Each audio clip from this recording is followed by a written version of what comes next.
limit laws worksheet. So let's go through this. So the first question is, which of these are correct? So the first one here, limit of k as x approaches c. So k is considered a constant. So in these things, k are considered constant, x are considered variables. So that's just like having a 2 there. So you don't just plug it in. That's not something you plug into. So this is incorrect.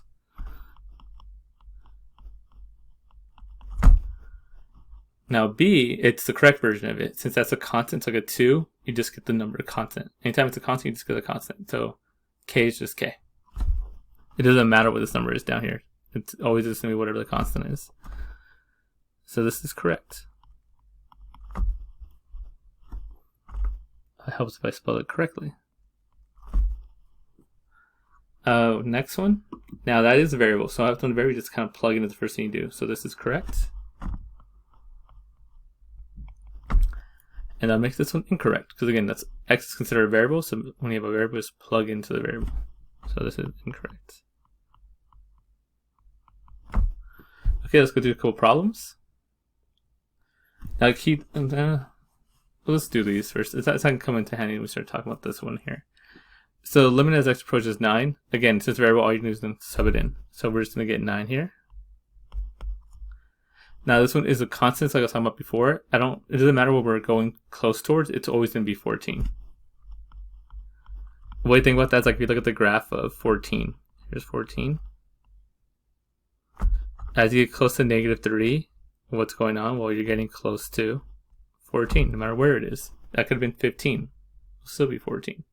And no matter where you're on the x line, you're always going to be at 14. So the next one, the key thing about this, you gotta remember, I want you to show the limit laws here. So you gotta use the limit laws. You can't just plug in -3, which will eventually, when we start solving, that's all we're gonna do. For now, you gotta show you what the limit laws are. The first limit law is that you gotta multiply, that you could separate multiplication.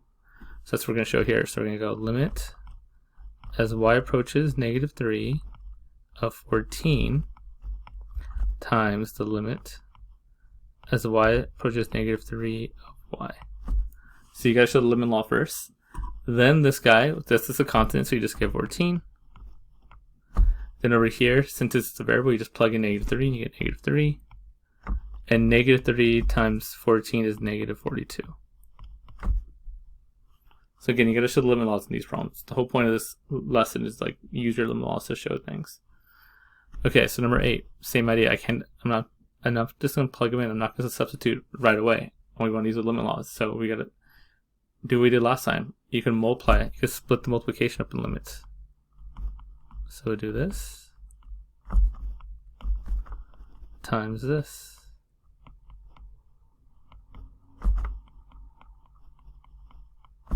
Like that. And then now that I split it up, now I could direct substitute and get -3 on this side. Over here, I'm not supposed to direct substitute yet. Right, so I only want to plug it into one thing. So what I do here? Well, you could split a limit up with the plus sign. So this is going to be the limit as y approaches -3 of y plus the limit as y approaches -3 of 14. Like this. Right, because the only basic rules we have are the two we talked about at the beginning. We have direct substitution, which is only a variable. And we have, if it's a constant, the constant answer. It's all we have. So you just got to keep on showing those two things. So if I go on here, this is direct substitution. So I have -3 over here. Over here I have -3 plus. This is a constant, so it's just 14. So I get -3 times 11, which is -33. So move on to the next one. So the limit as t approaches 9 of t over t plus 1. So kind of the same idea. I got to split them up using limit laws. So I don't want to just direct substitute yet. So we're going to use limit laws. So let's separate it. We have the top on top. Limit as t approaches 9 of t. On the bottom, separate it to limit as t approaches 9 of t plus 1. Kind of like that. And then just like before, I can't direct substitute here either. I'm going to split this up to the limit of t plus the limit of 1. So I'm going to have on top limit as t approaches 9 of t, and the limit as t approaches 9 of t plus the limit as t approaches 9 of 1. Now I have it all. And now we can just simplify. So top here, since that's just a variable, you get 9. And bottom down here, since that's a variable, you get 9. And since that's just a constant, you get 1. And I get 9 over 10. So using the limit laws. We're going to do same thing over here with 18. So we're going to split it again, right? So it'll be the limit as x approaches -1 of this on top. And then we're going to split these two. So I'm going to skip a step and let's kind of go to that part. So limit as x approaches -1 of x over the limit as x approaches -1 of x cubed plus the limit as x approaches -1 of 4x. So we're here. Now I'm going to do limit laws a couple of times. So first, the limit law here. I can't just direct substitute. I can only plug it in. It's just an x right now. But there is a limit law that says, hey, you can make that cube for the whole thing. Same thing over here. This is 4x. You can pull that 4 out in front. So it's like this. The limit as x approaches -1 of x over the limit as x approaches -1 of x cubed plus 4 times the limit as x approaches -1 of x. Right, so again, I know this looks like, oh, just plug it in. The whole idea here is we want to show that we know the limit laws. So we're going to go, okay, there's a law that limit law says I can split them up, use that. But now I still can't direct substitute. So we go, okay, there's a limit law that lets me move the exponent to the whole thing instead of just the variable. So we did that there. And there's a limit law that says, hey, if we're multiplying by a constant, you can pull that constant out. So we did that right there. And then now, we just direct substitute everything. So the top's going to be -1. On bottom, we're going to have direct substitute -1 cubed plus 4 times -1. Right, just direct substitution. Plug it in, plug it in. And if we do that, we get -1 over -1 minus 4. So -5, which just gets us 1/5.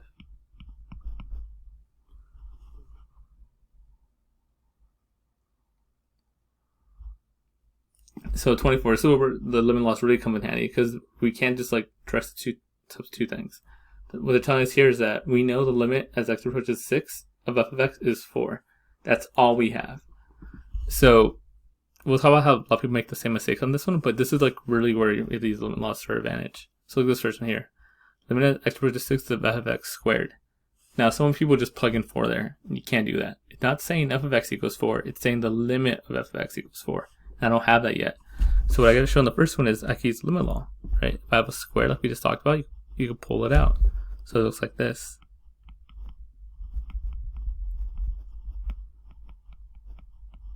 Squared. And now I can make this 4. All of this equals 4, not just f of x. The whole thing, the limit as it gets close to 6, that's 4. So then it's 4 squared, which makes that 16. So look at the next one. Again, it's not just 1 over 4. You got to split it up first. You got to do all the work. So you got to show the limit laws. So again, you can't just plug in 4 for f of x. That's not what it is. This whole thing equals 4. So you got to use limit laws. So we'll split it. So the limit as x approaches 6 of 1 divided by the limit as x approaches 6 of f of x. See how we split it there? Now what's going on here is the bottom equals 4, because that's what they tell us. The top, it's a limit. Anytime it's a constant, you just get the 1. So this just turns out to be 1 over 4.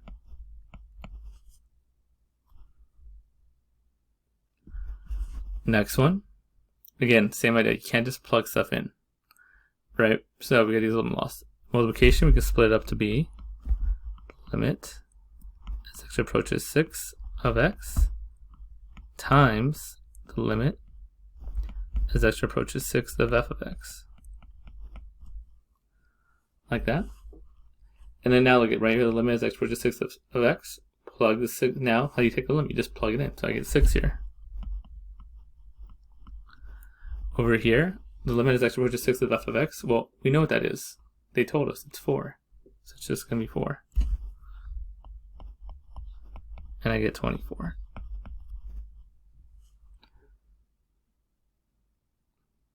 So kind of more of the same. Now this one we have two different functions. Given the limit as x approaches -4 of f of x equals 3. And the limit as x approaches -4 of g of x equals 1. So same idea, I gotta show my limit loss, so we're gonna split it. The limit as x approaches negative 4 of f of x times the limit as x approaches negative 4 of g of x. Alright, so you split it up, and now that we have it split up, what does all this equal? They tell us it equals 30. What does all this equal? It equals 1. So I get that. Next one. Again, you cannot just plug in the numbers for f(x), you have to get them by themselves. So we're going to split it first. So this first stuff we should all know by now. Limit as x approaches negative 4 of 2 of fx plus the limit as x approaches negative 4 of 3g of x. So you can like that. Now again, a lot of people just go from here to the answer, and that's wrong. You can't, I don't know what this is yet, right? Look what they gave us. They gave us the limit of f of x equals 3, not the limit of 2 f of x. So I can't just plug it in yet. You still gotta use the limit loss. And like we talked about, if there's a constant multiplied by your function, you just pull out the constant. And that's what we're gonna do. I pull this 2 out. So it's something like this. 2 times the limit as x approaches negative 4 of f of x plus 3, pull out the 3, times the limit as x approaches negative 4 of g of x. Like that. And now I know what this is. And now I know this is 3. Yeah, 3. And then this is 1. Just 1, right? Yeah, this one. So this is going to be 2 times 3. Because, again, now it's exactly where I know what that is. And this is going to be 3 times 1, because this equals 1. And I get 6 plus 3, which is 9. So there we go with that one. Next one, similar idea, right? I can't just plug in with g of x. You can't, negative 1 just g of x does not equal negative 1. You gotta use the limit loss to split it up. So this is gonna be the limit as x approaches negative 4 of g of x over the limit as x approaches negative 4 of x squared. Now we're close. Remember, I still can't just plug in here because that's an x squared. I only really know how to plug in for x. That's what we're going with. So use a limit law there. We can pull that squared out and make it the square of the whole thing. So we're going to do that first. So limit as x approaches negative 4 of g of x all over the limit as x approaches negative 4 of x whole thing squared. Like that. And now I can plug it in. Up here, they let us know that that is 1. That's what the rule up there tells us. Down here, there's no rule for this, but remember, all we're doing is subbing in negative 4, so we get negative 4 squared, which gives us 1 over 16. That's all we're doing is plugging negative 4 into the equation, because it's a variable. That's that squared, so 1 over 16. Okay, last one of these this type. So same idea, but we're going to do a lot of, we can use a roll a lot here. Not looking forward to it. I'll try to write it a little nicer. So let's break it up, right? So split the top and the bottom first. So do the limit approaches negative 4 of f of x plus 1 over the limit as x approaches negative 4 of 3g of x minus 9. Just like that. And then I got to split it up because I still can't plug it in. Remember, it has to be all by themselves. So top is pretty easy. Limit of f plus limit of 1. Bottom will do the same thing. Limit of this guy minus the limit of this guy. So limit as x approaches negative 4 of f of x plus the limit as x approaches negative 4 of 1 all over the limit as x approaches negative 4. I'm not sure if I went full limit there. Minus the limit as x approaches negative 4 of 9. So like that. And you're like, oh, I'm almost done. Like this part I know. This they gave us, and I believe that was 3. I always forget. Yeah, it's 3. So this is 3. This is just 1. It's a constant. So right here you just get 1. Same thing down here, we get a constant. That's 9. But we don't know what this guy is yet. So you still got to pull out the 3 first. So I'm going to do that. Now let's actually just leave it the rest there. So let's leave it like limit as x approaches negative 4 of f plus limit as x approaches negative 4 of 1 all over 3 times the limit as x approaches -4 of g minus the limit as x approaches -4 of 9. Like that. And now we can finally plug everything in. So this is 3. This is 1 over here. Down here, again, up there they gave us that is 1. So 1 times 3 minus 9.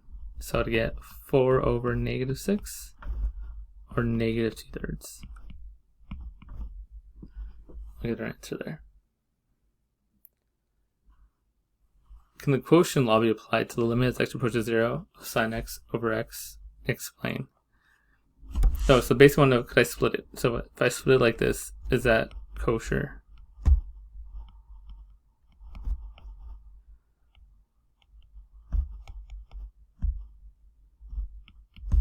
Could you split it like this? And the answer is actually no. And why is it not? Because if you plug in 0 over 0, so if you plug it in, sine of 0 is 0. Plug in 0 down here, you get 0. So no, you can't. Because you get 0 over 0. It's undefined. So no. And that's the worksheet.